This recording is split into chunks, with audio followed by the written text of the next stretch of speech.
कर्मचारीगण एवं विद्यालय प्रांगण में उपस्थित श्रेष्ठ महानुभावों, आप सभी को स्वतंत्रता दिवस पर बधाई हो एवं हार्दिक शुभकामनाएं। आज 15 अगस्त को हम 79वां स्वतंत्रता दिवस मना रहे हैं।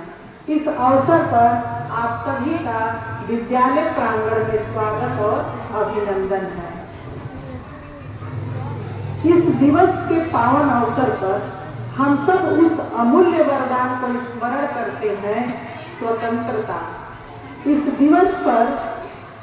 दिवस के पावन अवसर पर हम उस अमूल्य वरदान को स्मरण करते हैं, स्वतंत्रता। यह एक तिथि नहीं, यह एक उत्सव नहीं, यह हमारे पूर्वजों का आह्वान है, जिनके त्याग ने हमें गर्व से कहने का अधिकार दिया कि भारत स्वतंत्र है, भारत स्वाभिमानी है। 15 अगस्त भारत के राष्ट्रीय जीवन में एक महान गौरवशाली दिन है। यह पावन दिवस हमें उन लाखों शहीदों, देशभक्तों एवं स्वतंत्रता संग्राम सेनानियों की अभूतपूर्व त्याग, तपस्या एवं उत्सर्ग की स्मृति दिलाता है।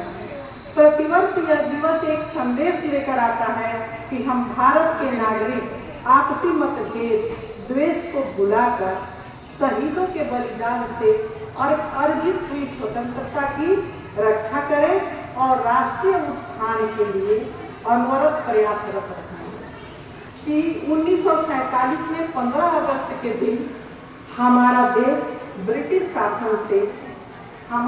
को ब्रिटिश शासन से आज़ादी मिली थी। यह आज़ादी का संघर्ष बहुत लंबा चला था। हमारे देश के लाखों करोड़ों लोगों ने इस संघर्ष को लड़ा था और उसमें इतनी यातनाएं, इतने कष्ट और परेशानियों को झेले थे। ये संघर्ष बहुत ही कष्टदायी था और बहुत ही यातनाएं देने वाला था। हमारे देश नायक जो सपना लेकर के अपनी आंखों में शहीद हो गए थे, लहराता हुआ तिरंगा और आजाद भारत, आज वो पूरा हो चुका है और उसको पूरा हुए 79 वर्ष, 78 वर्ष बीत गया, 79 वर्ष बीत गया। आज हम लोग स्वतंत्रता दिवस पखवाड़े के बीच में तिरंगा झंडा लेकर के हर घर तिरंगा और हर घर तिरंगा की रैली में हम लोग गली गली, सड़क सड़क ये नारे लगाते रहे कि तिरंगा हमारा है, तिरंगा भारत का है, तिरंगा भारत के जन जन का है। इस दृश्य को वो लोग नहीं देख पाए, इस स्वतंत्रता का अनुभव वो लोग नहीं कर पाए, जिस स्वतंत्रता का अनुभव आज हम कर रहे हैं। इसलिए 15 अगस्त के दिन, जिस दिन हमारा देश स्वतंत्र हुआ था, उस दिन को राष्ट्रीय उत्सव के रूप में मना करके हम अपने सारे शहीदों और बलिदानियों को, अपने स्वतंत्रता संग्राम सेनानियों को आज नमन करते हैं, उनको सत सत प्रणाम करते हैं और उनको सच्ची श्रद्धांजलि अर्पित करते हैं कि उनके दिखाए गए पदचिन्हों पर, हम उनके पदचिन्हों पर चलेंगे और अपने तिरंगे की आन बान शान की हिफाजत करेंगे और उसकी मर्यादा को बनाए रखेंगे, उसका सम्मान रखेंगे, उसकी रक्षा करेंगे। शहीद बलिदानी वीरों के त्याग से मिला भारत, हमारे शहीद बलिदानी वीरों के त्याग से मिला भारत, आज का भारत बदल चुका है। वह भारत है जो सपने भी देखता है और अपने सपनों को साकार भी करता है। यह वह भारत है जो केवल पीछे देखने में नहीं बल्कि भविष्य गढ़ने में विश्वास करता है। आज हम विज्ञान के क्षेत्र में, तकनीकी के क्षेत्र में, शिक्षा के क्षेत्र में, कला के क्षेत्र में हर जगह नई इबादतें लिख रहे हैं। भारतीय वैज्ञानिक अंतरिक्ष में नई ऊंचाइयों को छू रहे हैं। हमारे युवा उद्यमी पूरे दुनिया में अपना परचम लहरा रहे हैं। विश्व के बड़े बड़े कंपनियों में हमारे देश के लोग उनको चलाने का काम कर रहे हैं। हमारे देश का किसान विश्व को अन्न, फल और सब्जियों को दिलाने का उम्मीद देता है। दुनिया आज भारत को केवल एक देश के रूप में नहीं देख रही है, बल्कि एक शक्ति के रूप में देख रही है, एक अवसर के रूप में देख रही है और एक मार्गदर्शक के रूप में देख रही है। हमारी आवाज वैश्विक मंच पर सम्मान के साथ सुनी जाती है। यह सम्मान हमें ऐसे ही नहीं मिला है।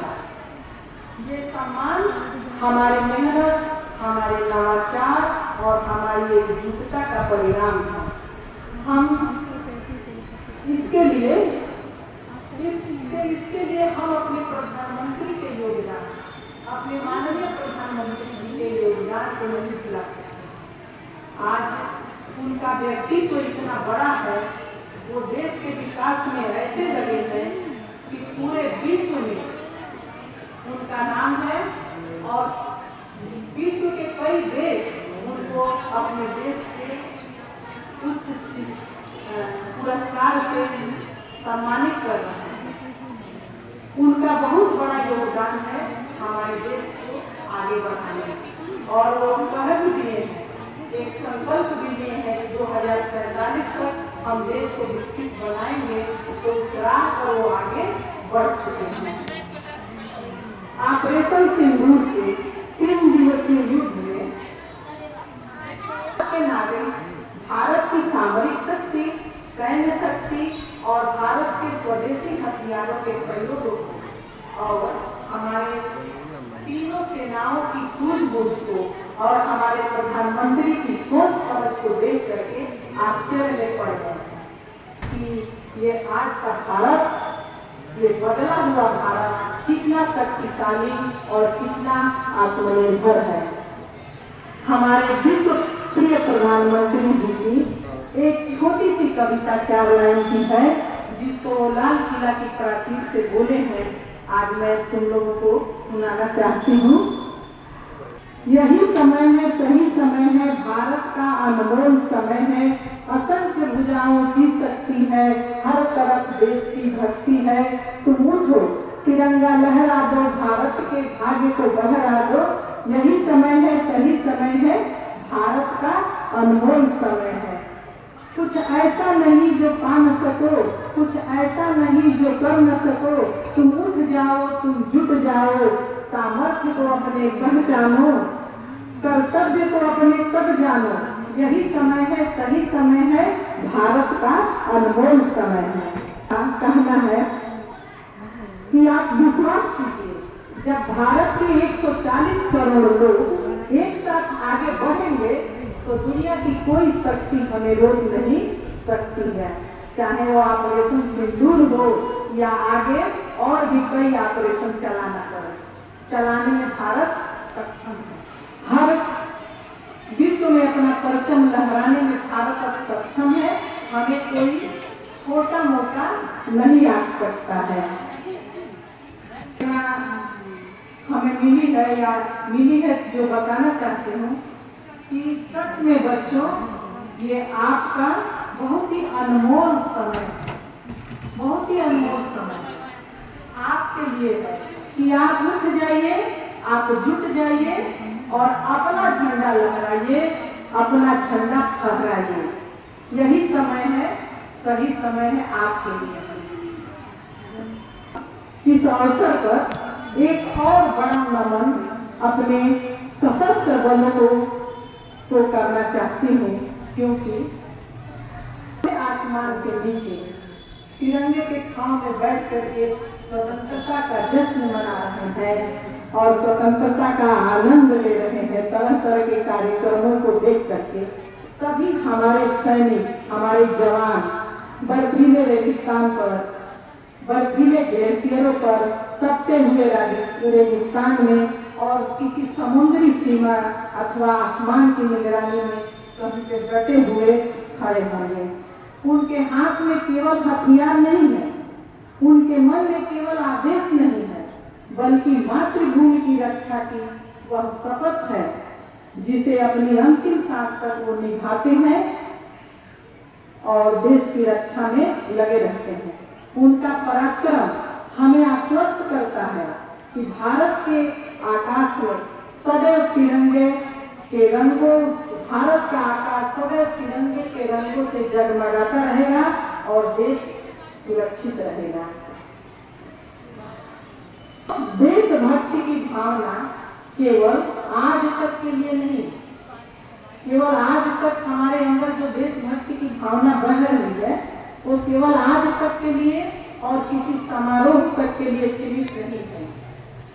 यह हर दिन जीने की बात है। यह आपके आचरण में, आपके निर्णयों में और आपके सपनों में झलकनी चाहिए। इस तरह की भावना केवल सैनिकों में दिखाई देती है, आम आदमी में नहीं दिखाई देती है। लेकिन ऐसी भावना भारत के केवल सैनिकों में नहीं, भारत के हर नागरिक में दिखाई देनी चाहिए। और क्योंकि भारत का हर नागरिक, भारत का हर बच्चा देश का सिपाही है, देश का सैनिक है और देश की रक्षा का कार्य हर बच्चे को करना होगा। जो जहाँ खड़ा है वहीं से देश की रक्षा, देश की सम्मान बचाने में, देश को छोटे छोटे कामों में देश की रक्षा करने में लगना होगा। तब जाकर के हमारा देश बचा रहेगा, आगे बढ़ेगा और आगे बढ़ता ही जाएगा। आपका सहयोग बहुत जरूरी है। मैं व्यक्तिगत रूप से सैनिकों से बहुत जुड़ी हूँ, इसलिए नहीं कि मेरा बेटा सैनिक सेना में काम करता है। मैं इसलिए जुड़ी हूँ कि मैं सैनिकों के बीच में जा करके उनके नजदीक रही और उनके मन में देशभक्ति की जो पावन अग्नि की ज्वाला है उसको मैं देखी, उनके काम करने के तरीके को देखी कि कैसे वो अनुशासित रहकर अपने काम को करते हैं। खड़ा रहना है तो खड़ा ही रहना है और किस तरह से वो एक मिनट भी अपने काम में देरी नहीं करते हैं। और इसके अलावा उनके अंदर मैं एक और चीज देखी हूँ कि देशवासियों के सम्मान का, देशवासियों की रक्षा और देशवासियों के सम्मान का जो संस्कार उन्होंने मुझे दिखा है वो मुझे बहुत प्रभावित किया और इसी से मैं सैनिकों से मैं दिल से जुड़ी हूँ। और मैं सोचती हूँ कि क्यों नहीं हमारे देश का हर नागरिक उसी तरह, क्यों नहीं हमारे स्कूल के बच्चे और हम उसी तरह का आचरण करें, वैसा ही अनुशासन अपने अंदर लाएं। पर मुझे ऐसा दिखता नहीं है और इसके लिए मैं बराबर तुम लोगों का आह्वान करती हूँ कि समय से विद्यालय आओ, समय से अपने काम करो, लेकिन सुधार नहीं दिखता है।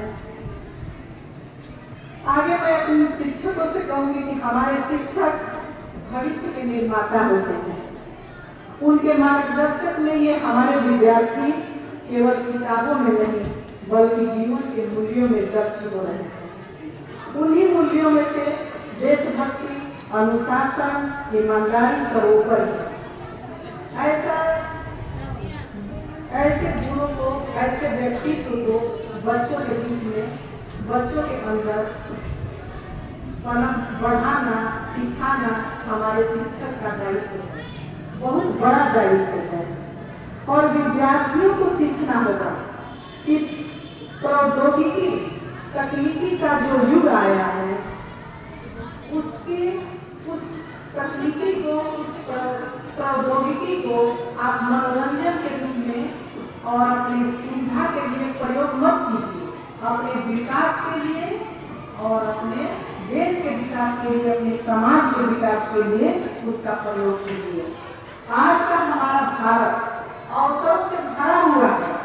हमें बस सही दिशा में और सही संकल्प के साथ काम करना है और ये काम हमारे शिक्षक के कंधों में है। जब तक हमारे शिक्षकों का मार्गदर्शन बच्चों को नहीं मिलेगा तब तक बच्चे नहीं सीख पाएंगे। एक कभी मैं बहुत पहले पढ़ी थी कि ये जो विद्यालय है ये नागरिक तैयार करने का कारखाना है। यहीं से एक कर्तव्यनिष्ठ, एक अनुशासित, एक ईमानदार नागरिक बना करके निकाले जाते हैं। और ये काम हमारे शिक्षक ही कर पाएंगे। अगर हमारे शिक्षक चाह दें तो पूरे भारत में एक बहुत बड़ी फौज अच्छे तरीके से काम करने, ईमानदारी तरीके से काम करने और देश के प्रति मर मिटने वालों की फौज तैयार कर देंगे। हमारे शिक्षक में इतनी बड़ी शक्ति है।